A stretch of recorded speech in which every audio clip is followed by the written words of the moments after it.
Okay, this is Saturday, February 25th, 2017. This is gonna be a video on the performance of my LFP 40 solar generator, and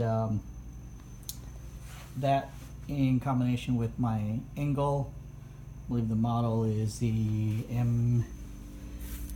MR040F.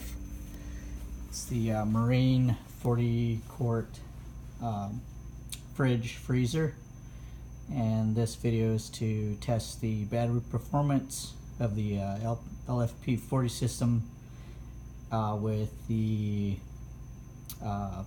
minimal amperage drain from the compressor motor on the fridge.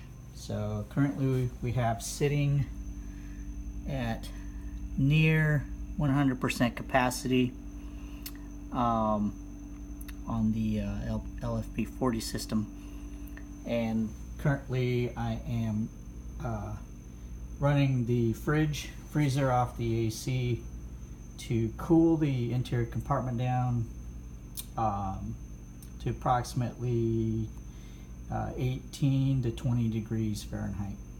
So once that reaches temperature, I'm going to hook it up to the solar generator and run the solar generator down to approximately 10% and calculate the amount of time that takes. So the time currently is well, I haven't started the actual test yet, but Pacific Standard Time is 10:42 as we get the freezer down to temp.